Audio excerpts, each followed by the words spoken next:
오늘 말씀 마태복음 6장 9절에서 13절 다 같이 한 목소리로 봉독하겠습니다. 그러므로 너희는 이렇게 기도하라. 하늘에 계신 우리 아버지여, 이름이 거룩히 여김을 받으시오며 나라가 임하시오며 뜻이 하늘에서 이루어진 것 같이 땅에서도 이루어지이다. 오늘 우리에게 일용할 양식을 주시옵고 우리가 우리에게 죄 지은 자를 사하여 준 것 같이 우리 죄를 사하여 주시옵고 우리를 시험에 들게 하지 마시옵고 다만 악에서 구하시옵소서. 나라와 권세와 영광이 아버지께 영원히 있사옵나이다. 아멘. 자리에 앉겠습니다.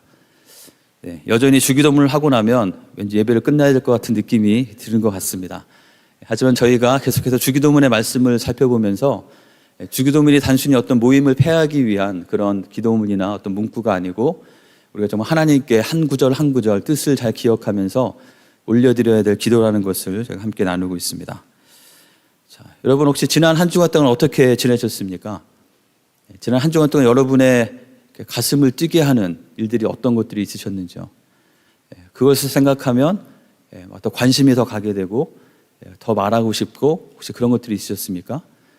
지난 한 주를 돌아볼 때 어떤 것이 가장 기억에 많이 남으시는지요? 우리가 어떠한 삶을 살아가는가, 그것은 내가 어디에 관심을 가지고 어디에 내 마음을 쏟으면서 살아가는가에 의해서 우리가 어떠한 사람인지 어떠한 삶을 살아가는지가 결정이 될 것입니다.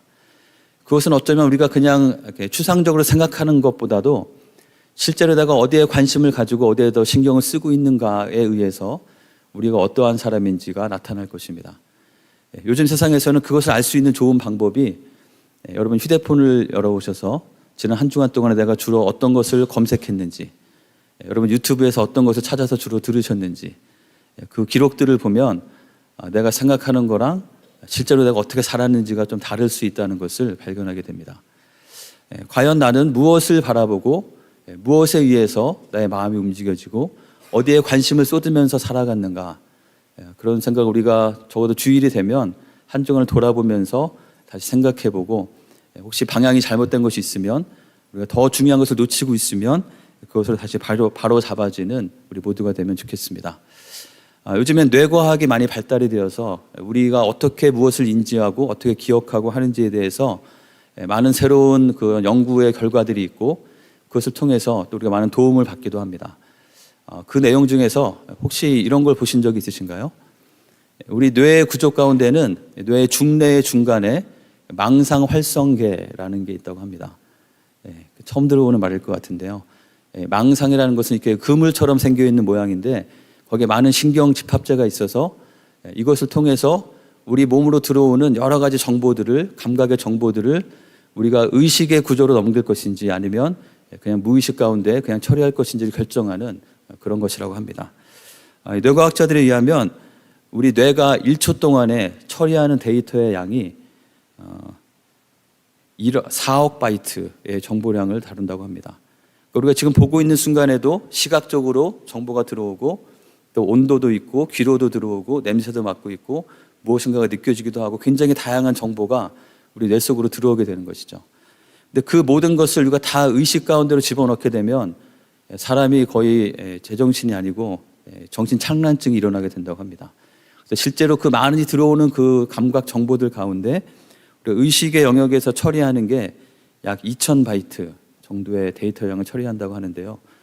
그러면 산수에 빠르신 분은 우리가 실제로 감각하고 보고 우리에게 입력되는 것 중에서 실제로 의식하면서 처리하는 것은 전체의 99.99999%는 다 무의식으로 버리고 0.000001% 정도만 저희가 선택적으로 받아들이면서 의식하면서 우리가 그것에 의해서 반응하고 산다는 것을 알 수 있게 되는 것이죠. 근데 그 역할을 하는 것이 바로 이 망상활성계에서 그런 역할을 한다고 합니다. 많은 것들이 들어오지만 어떤 게 정말 중요한 것인지를 여기서 걸러주고 특별히 우리의 어떤 안전에 위협이 되는 것들은 바로바로 연락을 해서 뇌가 그것에 따라서 지시를 내리고 반응하도록 하고 또 우리가 관심 있는 것들에 의해서는 더 많이 그 정보를 의식의 영역으로 보내게 된다는 것이죠. 그래서 우리가 나타나는 그런 경험들이 많이 있었을 것입니다. 아마 여러분 중에서 어떤 분이 우리 혹시 여자분들이 내가 한번 머리를 좀 하려고 생각을 하시면 주변에 있는 사람들의 다 머리만 계속 보이게 되죠. 뭐 운동화를 하나 사려고 그러면 주변의 사람들이 운동화만 다 눈에 보이게 되고, 저도 전에는 몰랐는데 제가 군대를 딱 가게 되니까 한국에 그렇게 군인이 많은지, 어딜 가든지 다 군인이 있게 보게 되고, 내가 관심 있는 것은 우리가 더 많이 보이게 되고 더 많이 느끼게 된다는 것이죠. 그것이 뇌과학자들은 이 RAS에서 우리가 그것을 중요하다고 생각하기 때문에 그것을 더 많이 받아들이고 인식하기 때문이라는 것입니다. 그런데 재미있는 것은 이 RAS라는 시스템은 검색 기능이 있어요. 그래서 우리가 원하는 것을 의식적으로 내가 이것에 더 신경을 써야 되겠다라고 하면 그것만 위주로 더 보게 된다는 그런 연구 결과들이 있습니다. 그것이 진짜인지 제가 한번 실험을 한번 해보도록 하겠는데요. 앞에 화면을 잘 봐주시기 바랍니다. 자, 제가 어떤 사진을 보여드릴 건데, 이 사진에는 어떤 학교 운동장에서 캠핑 대회가 열린 사진입니다. 여기 보면 굉장히 많은 텐트들이 있는데, 여러분 사진을 보시면서 그 텐트 중에서 색깔이나 모양이 다른 것이 있는지 한번 찾아보시기 바랍니다. 제가 짧게 보여드릴 거기 때문에 잘 한번 보시기 바랍니다. 사진이 조금 멀어서 잘 안 보이실 수도 있지만, 자, 이제 질문을 드리겠습니다. 자, 혹시 이 학교의 이름이 뭔지 기억하시나요? 그리고 이 사진에서 혹시 축구 골대가 있었던 거 기억나십니까? 거기 축구 공은 몇 개가 혹시 있었는지. 여기 나오는 사람들이 마스크를 쓰고 있었나요? 쓰지 않고 있었나요? 전혀 보지도 못한 웬 엉뚱한 질문을 하나 이렇게 생각하실 것입니다. 왜냐하면 우리가 이 사진을 보면서도 우리의 RAS 시스템에 지금 텐트에 대한 것만 집중을 해놨기 때문에 다른 거는 다 무시하고 내보내고 텐트만 집중적으로 받아들이기 때문이라는 것이죠. 답을 보시면 글씨가 잘 안 보이기는 하는데, 건물에 보면 서울 포이초등학교라고 이렇게 크게 써 있고요. 축구공은 몇 개 있나요?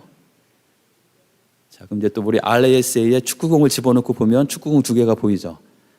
또 마스크를 집어넣고 보면은 사람들이 마스크를 대부분 쓰고 있는 것을 이렇게 보게 됩니다. 이것이 바로 그 망상 활성계가 하는 역할이라는 것이죠. 우리는 많은 정보들이 우리에게 들어오지만 과연 누가 무엇을 중요하게 여기고 어디에 관심을 두고 있는가가 뇌과학의 표현으로 의하면 우리의 이 RAS 시스템에 우리가 무엇을 중요한 가치로 집어넣고 사느냐에 따라서 우리는 똑같은 삶을 살면서도 똑같은 감각을 습득하면서도 다르게 인식하고 다르게 반응하고 전혀 다른 생각을 가지고 다른 삶을 살 수 있다는 것이죠. 제가 주기도문 하면서 왜 괜히 이런 뇌과학 얘기를 하는 것일까요?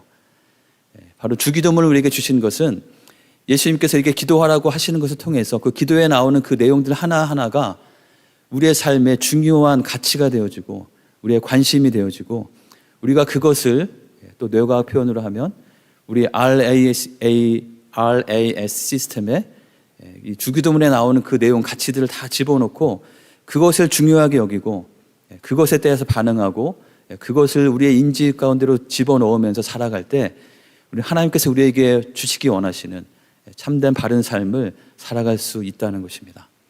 자, 우리가 그래서 그 기도를 우리가 함께 배우고 있는 것이죠. 예수님께서는 우리에게 너희는 이렇게 기도하라 라고 하시면서 우리의 그 의식의 세계로 우리가 집중해야 될 것들을, 중요한 것들을 하나씩 말씀해 주고 계십니다. 그 첫 번째는 우리의 기도의 대상이 되시는, 우리의 기도를 들으시는 분이 바로 우리의 아버지이시라는 것이었죠. 그 하나님은 우리의 아버지이시고 우리의 아버지이시고 하늘에 계시는 아버지이십니다. 그리고 또한 우리가 기억해야 될 것은 우리가 정말 간구하고 중요한 가치로 생각하고 포커스를 두고 살아야 할 것은 바로 하나님 아버지의 이름이 거룩히 여김을 받으시는 것. 그것을 구하고 그것을 소원하고 내가 정말 그것을 위해서 살겠습니다라는 그런 소원함을 가지고 살라고 우리가 그 기도를 가르쳐 주신 것이죠. 그래서 그것이 되기 위해서는 우리가 좀 참된 예배자의 삶을 살아야 되겠고 하나님을 마땅히 예배해야지만 예배하지 않는 사람들, 그런 민족들이 하나님을 예배하면서 하나님을 거룩하게 하기 위해서 우리는 또한 증인된 삶을 살아야 할 것입니다. 자, 이것이 9절에 나와 있는 기도를 하면서 우리가 기억해야 될 내용들이었습니다.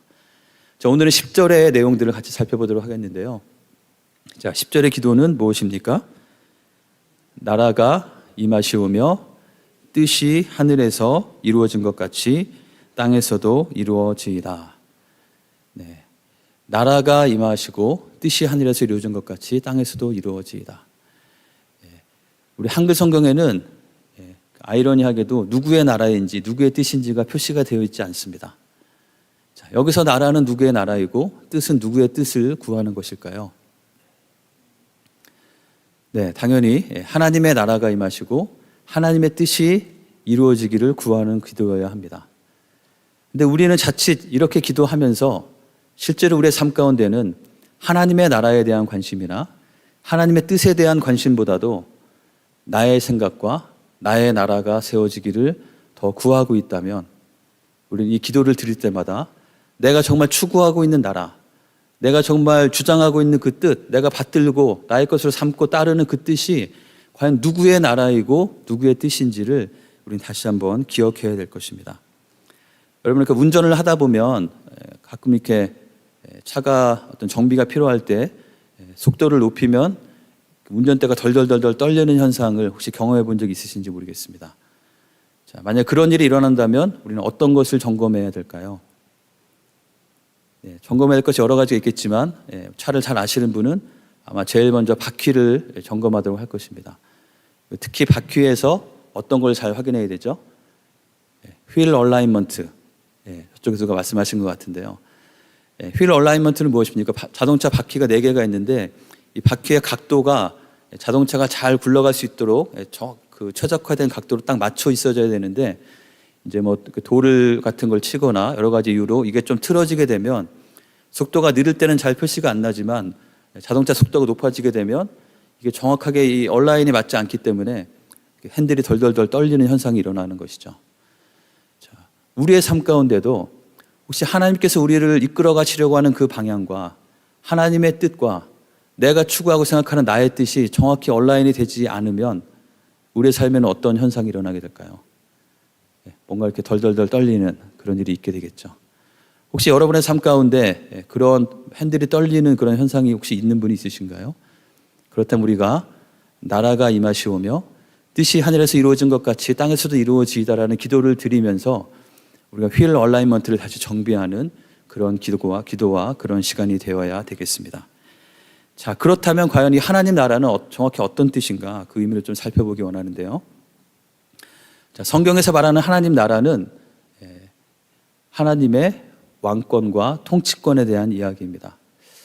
여러분, 한국에서 이렇게 학교를 열심히 다니신 분은 국가, 나라의 3요소 하면 무엇인가요? 혹시 기억나십니까? 국민, 주권, 영토 뭐 이런 것들이 있으시죠.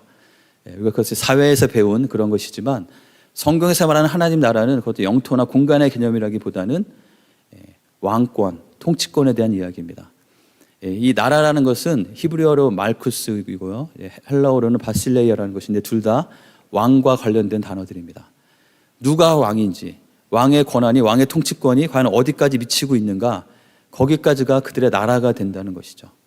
그래서 하나님 나라라는 것은 하나님께서 통치하시는 나라라는 뜻이고, 하나님께서 통치하신다는 것은 바로 하나님의 뜻이 이루어지는, 하나님의 뜻대로 뭔가 돌아가는, 하나님의 뜻대로 하나님의 식대로 작동되어지는 곳이 바로 하나님의 나라라는 것입니다.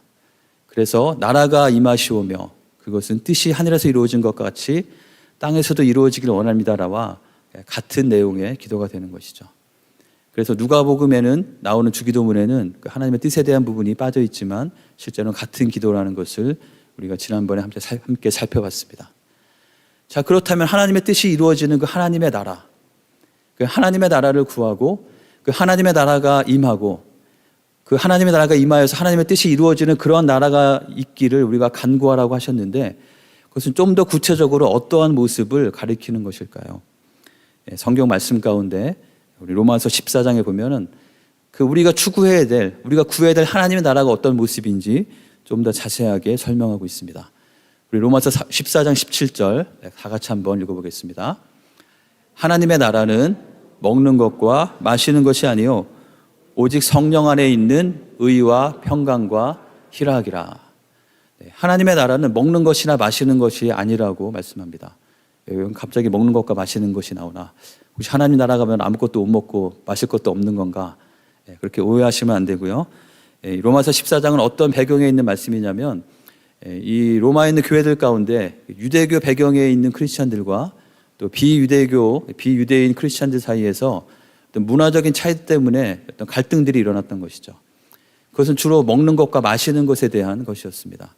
구약에 있는 그 율법들에 익숙한 사람들은 이런 것을 먹으면 안 된다라고 주장하는 사람이 있고, 또 어떤 사람은 우리가 하나님 안에서 먹어도 되지 그런 게 무엇이 중요하냐라고 생각하면서 서로 어떤 것을 먹어도 되고 안 되고 마셔도 되고 안 되고 이 문제를 가지고 서로 판단하고 서로 자신이 옳다고 주장하면서 서로 다툼이 있는 분쟁이 그들 가운데 있었던 것입니다. 그러한 그들을 향해서 이 사도 바울을 통해서 우리에게 주시는 말씀은 하나님의 나라는 그런 것이 아니다.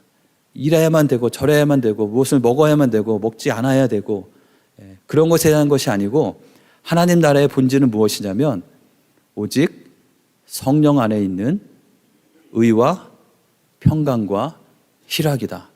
이것이 바로 하나님 나라이다. 너희가 하나님의 나라가 임하기를 구한다고 그렇게 기도한다면 너희가 정말 구해야 될 것은 좀 더 구체적으로 너희가 성령 안에서 하나님의 통치하심을 받으면서 우리의 삶 가운데 하나님께서 기대하시는 의와 평강과 희락이 나타나는가. 그것을 구하는 것이 바로 하나님의 나라가 임하기를 구하면서 하나님의 나라를 사모하는 우리의 모습이 되어야 한다고 말씀하고 있는 것이죠. 그래서 그 의와 평강과 희락이 어떤 것인지 조금 더 자세히 살펴보기 원합니다.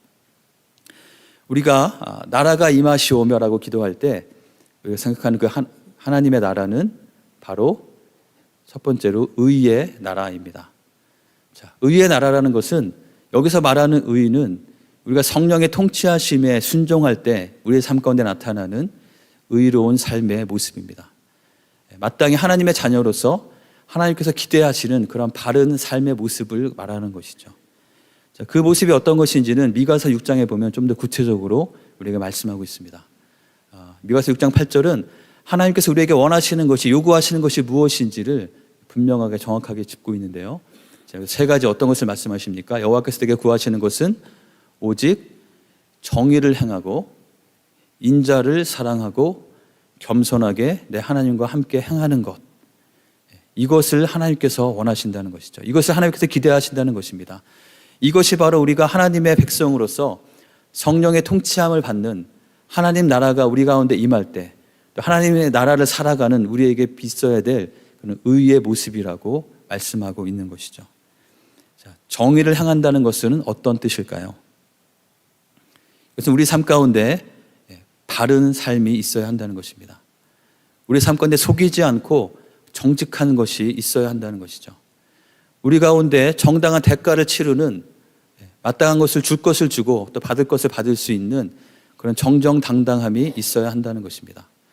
우리의 삶 가운데 우리의 탐욕으로 인하여서 다른 사람의 것을 빼앗거나 다른 사람의 권리를 침해하거나 다른 사람을 압제하는 일이 있어서는 안 된다는 것입니다. 우리의 삶은 하나님 앞에서, 사람들 앞에서 깨끗하고 정직하고 바른 삶을 사는 것이 우리 하나님의 나라가 우리에게 임할 때 우리에게 나타나야 되는 그런 의의 모습으로 하나님께서 우리에게 기대하고 요구하시는 것이라고 말씀합니다. 두 번째, 인자를 사랑한다는 것은 어떤 뜻일까요? 여기서 인자는 예수님께서 본인을 가르쳐서, 당신을 가르쳐서 인자라고 하셨던 그 인자가 아닙니다. 여기서의 인자는 자비와 인자함을 가리키는 것입니다. 우리가 우리 자신의 삶에 대해서는 정말 정의를 추구하고 바르고 깨끗하게, 때론 내가 눈앞에 큰 욕심이 있더라도 유혹을 떨쳐버리고 깨끗하고 정직하게 서는 것을 선택하며 살아야 하지만, 다른 사람에 대해서는, 또 특별히 연약한 사람들에 대해서는 우리가 그들을 받아주고 그들에게 인자함을 베풀고 그들을 돕는 것, 그것이 하나님께서 우리 모두에게 기대하시는 모습이라고 말씀하는 것이죠.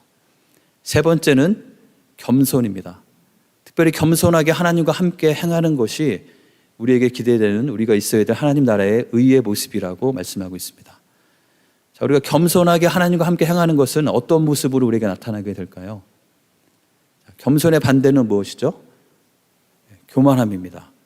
교만함은 우리가 어떤 모습으로 나타납니까?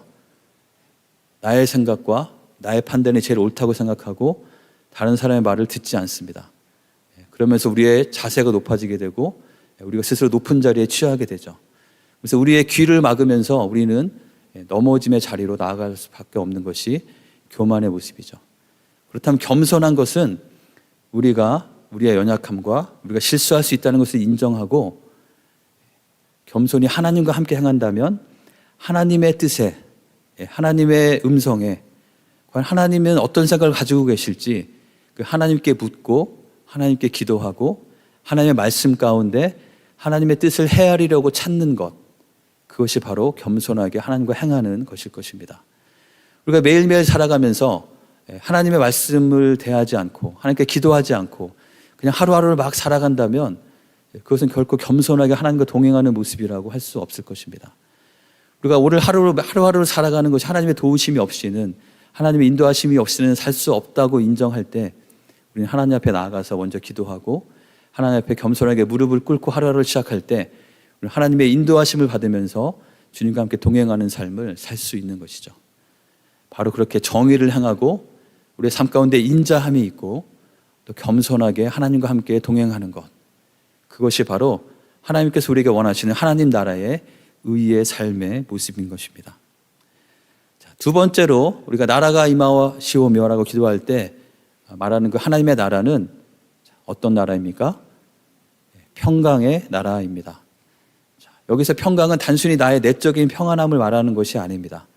여기서 평강의 개념은 성령의 통치하심에 순종할 때 우리의 삶 가운데 이루어지게 되는 관계적인 평화를 가리키는 것입니다.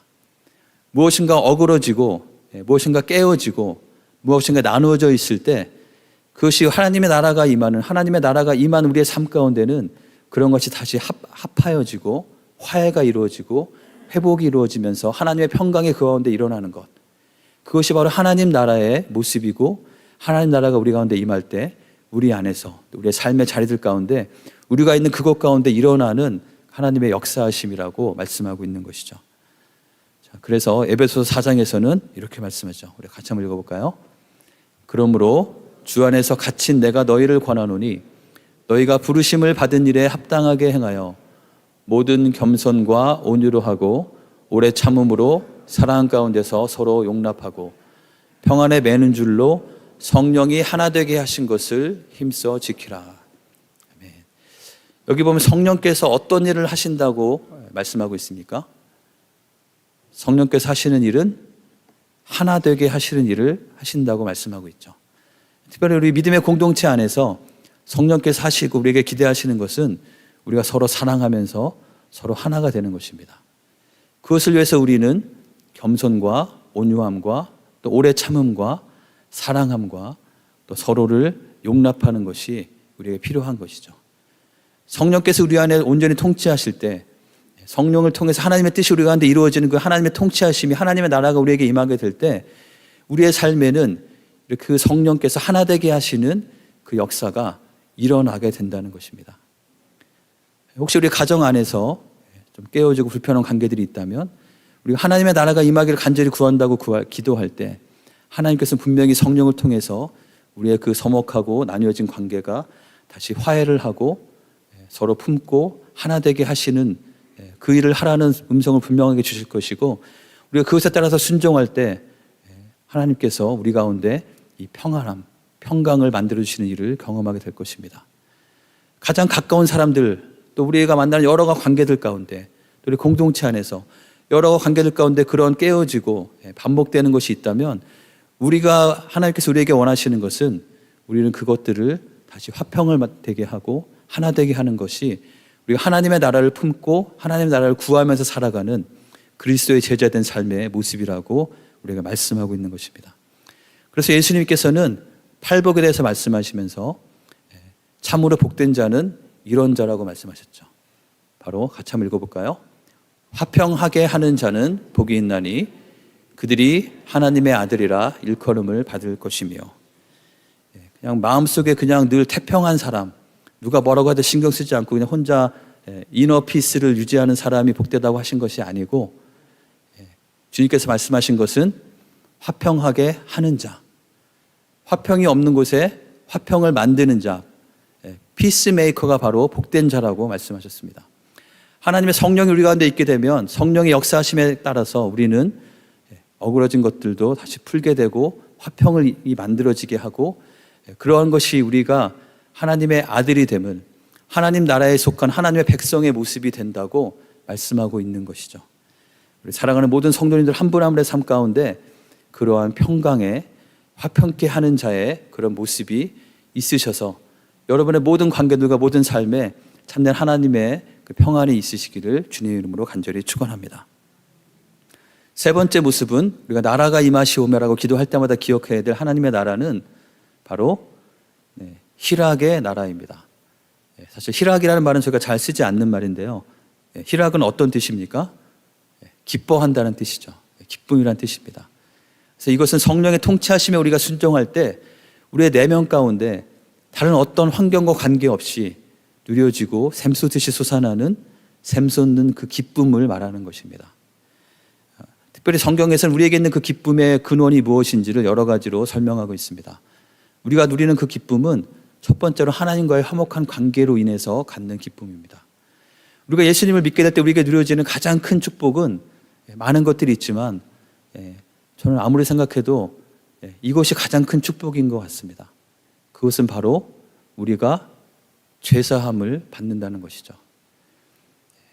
우리가 정말 죄사함을 받을 수 있는 방법이 없다면, 예수님께서 이 땅에 오시지 않으셨고 예수님을 통한 죄사함의 방법이 없다면 우리는 우리가 무슨 일을 하더라도 우리가 이미 저지른 우리의 잘못과 죄에 대해서 해결할 방법이 없는 것이죠.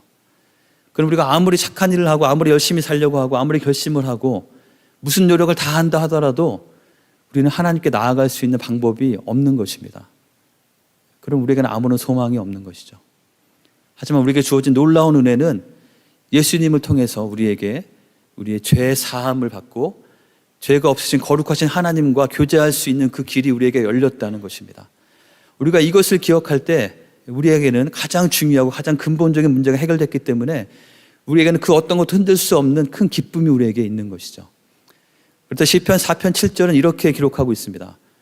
주께서 내 마음에 두신 기쁨은 그들의 곡식과 새 포도주가 풍성할 때보다 더하니이다. 곡식과 새 포도주가 풍성하면 기쁠까요? 기쁘지 않을까요? 기쁘겠죠. 우리 모든 성도님들의 여러분의 하시는 모든 일 가운데 이런 곡식과 포도주가 풍성한 그런 하나님의 은혜가 있으시기를 간절히 원합니다. 그렇게 기도하고 있습니다. 그런데 여기에 보면은 곡식과 새 포도주가 풍성할 때도 기쁘지만 그것과는 비교할 수 없는 훨씬 큰 기쁨이 이 시편 기자에게 있다는 것이죠. 그것은 무엇입니까? 주께서 내 마음에 주시는 기쁨. 이것은 곡식이 풍성하고 포도주가 많기 때문에 그것과 관계없이 우리에게 주어지는 기쁨입니다. 때로는 곡식이 좀 소출이 좋지 않고 포도주가 없다 할지라도 여전히 우리에게 주어지는 그것과는 비교할 수 없는 놀라운 기쁨인 것이죠. 그것은 바로 우리가 하나님의 자녀가 됨으로써 얻는 기쁨입니다. 우리에게는 하늘 아버지가 우리의 아버지가 되시다는 그 놀라운 하나님과의 그런 화목한 관계가 세워져 있기 때문에 우리는 이 땅에서 어떤 것이 더 환경이 좋거나 좋지 않거나 관계없이 우리는 어떤 것도 흔들 수 없는 그 기쁨이 우리에게 있는 것이죠. 또한 우리에게 있는 기쁨은 이러한 기쁨입니다. 예수님께서 요한복음 10장, 15장에서 내 기쁨이 너희 안에 있어서 너희 기쁨을 충만하게 하기 원한다 라고 말씀하셨습니다. 여기서 말씀하시는 예수님의 기쁨은 어떤 기쁨일까요? 바로 그 앞에 있는 10절을 보면 알 수가 있죠. 예수님께서 내 기쁨이 너에게도 있기를 원한다고 말씀하셨던 그 기쁨은 바로 아버지의 계명을 지켜서 그의 사랑 안에 거하는 것. 예수님께서는 하나님 아버지께서 보내신 하나님의 뜻을 따라서 그 뜻에 따라서 순종해가는 삶을 사시는 가운데 하나님과 함께하는 하나님의 뜻대로 살아가는 그 확신과 그것으로 말미암은 기쁨이 예수님 안에 있었던 것입니다. 예수님은 지금 십자가의 길을 향하여 가고 계시지만 그 앞에 끔찍한 고통과 고난이 앞에 있지만 그럼에도 불구하고 예수님의 마음 가운데는 하나님의 뜻대로 살아감으로 인한 그 기쁨이 있었던 것이죠. 그리고 그 동일한 기쁨이 우리에게도 있기를 원한다고 말씀하고 있는 것입니다. 우리가 정말 하나님의 뜻을 분별하고 정말 이것이 하나님의 말씀이라고 믿고 그 말씀을 붙잡고 순종해가는 삶을 살아갈 때 당장 우리 앞에 어떤 일이 잘 풀리지 않는다 하더라도 때로는 그것 때문에 내가 어떤 손해를 보고 어려움을 당한다 할지라도 때로는 억울함을 당한다 할지라도 우리는 그것과 관계없이 하나님께서 나를 아시는 그 하나님 앞에 순종하는 그 기쁨이 우리에게 있다는 것이죠. 예수님께서 누리셨던 그 기쁨이 우리 모두에게도 동일하게 누려지기를 간절히 축원합니다. 또 하나 우리의 기쁨의 근원은 바로 우리에게는 소망 때문입니다. 우리에게는 흔들리지 않는, 부끄럽지 않는 소망이 있기 때문에, 성령께서 보증해 주시는 소망이 있기 때문에 우리는 때로는 환난을 당하는 가운데도 즐거워할 수 있다고 고백하는 것이죠. 당장의 상황은 환난일지라도 결코 그것이 끝이 아니고, 성령께서 우리와 함께 하실 때 그 환난은 반드시 인내와 연단과 우리의 소망을 성취하는 것으로 나타날 것임을 믿기 때문에 우리는 하나님께 소망을 두고 당장의 상황에 관계없이 우리 흔들리지 않는 기쁨을 가질 수 있다고 말씀하고 있습니다. 여러분의 삶 가운데 어떤 어려움과 어떤 답답함과 어떤 고난들이 있으신지요? 그런 것들 때문에 힘들고 어려움을 겪으시는 순간이 많이 있을 것입니다. 하지만 우리가 낙심하지 않는 것은 우리에게는 하나님이 계시고 그 하나님이 우리의 아버지가 되시기 때문입니다. 그 하나님께 소망을 두고 그 하나님이 우리와 함께 하심을 믿고 그 하나님을 붙잡을 때 우리는 환난 가운데서도 오히려 즐거워할 수 있고 기쁨을 누릴 수 있고, 그리고 그것을 통해서 우리를 더 정결하게 하시고 우리를 더 견고하게 하시고 또 온전히 세우시는 그 하나님의 은혜를 경험할 수 있는 것입니다. 마지막으로 우리가 기뻐할 수 있는 이유는 우리에게 있는 상급 때문입니다. 예수님께서 팔복에 대해서 말씀하시면서 맨 마지막에 의를 위하여 박해를 받는 자는 복이 있다고 하시면서 그들에게 있는 복이 무엇이라고 하셨습니까? 그들은 천국이 그들의 것이다. 이 마태복음은 유대적인 배경으로 쓰였기 때문에 그들은 감히 하나님의 나라라는 표현을 이렇게 쓰기 어려워해서 그들이 대신 썼던 표현이 바로 하나님 나라 대신 썼던 것이 하늘나라, 한자로 천국입니다.